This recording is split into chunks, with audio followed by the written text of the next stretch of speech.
modulación de la voz, nosotros tenemos una función f de t, la cual nos muestra la señal de la voz, esto en el dominio del tiempo.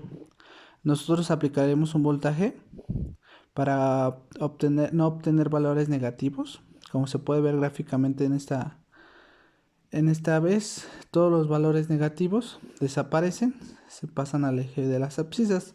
Nuestra función cambiará, ya no es f de t, sino a más f de t.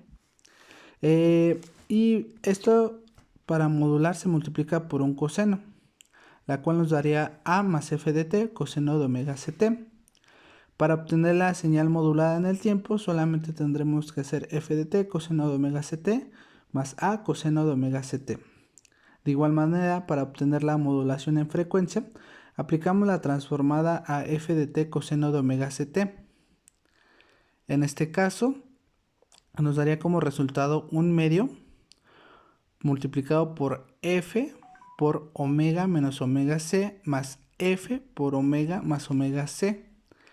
Y de igual manera, para obtener, tendremos que aplicar una nueva transformada para obtener una frecuencia real.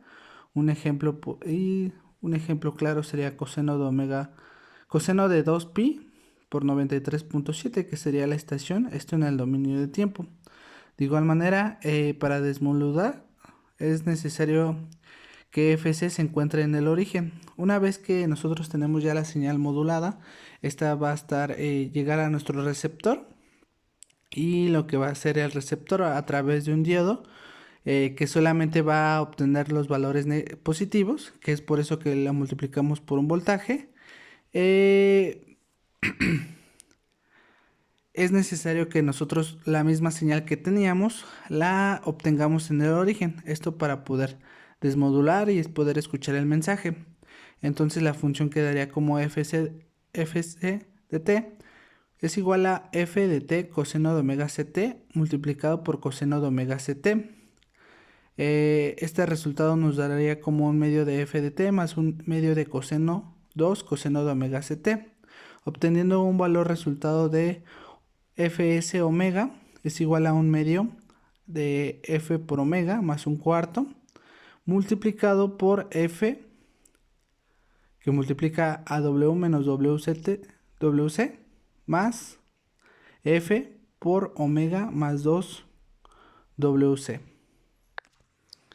En el problema 12.11 nos pide que en el modulador 16QAM de la figura 1135 cambie el oscilador de frecuencia a coseno de omega ct. Determine las ecuaciones de salida con las siguientes condiciones de entrada. Nosotros aquí tenemos el modulador 16QAM, que es similar a todos. Tenemos el divisor de bits con 4 bits, Q negada y I negada, el cual pasa por el convertidor de nivel, posteriormente a un modulador de balanceado, y de igual manera tenemos un oscilador a 90 grados, que al sumar los divisores de bits obtenemos una salida que tiene que pasar por un filtro y ya tenemos lo que es la señal modulada. Aquí el problema nos pide que coseno omega, que cambiemos el coseno, el cual nos daría como coseno omega ct más 90. Esto nos daría como un valor de menos seno de omega ct. Nosotros sabemos que las entradas del convertidor de 2 a 4 niveles del canal I son I igual a 0, o en el I negada es igual a 0. La salida es a 0.22 volts. Las entradas del convertidor de 2 a 4 niveles del canal Q son Q igual a 0 y Q negada es igual a 0. La salida es igual a 0.22 volts, que es lo que tenemos aquí.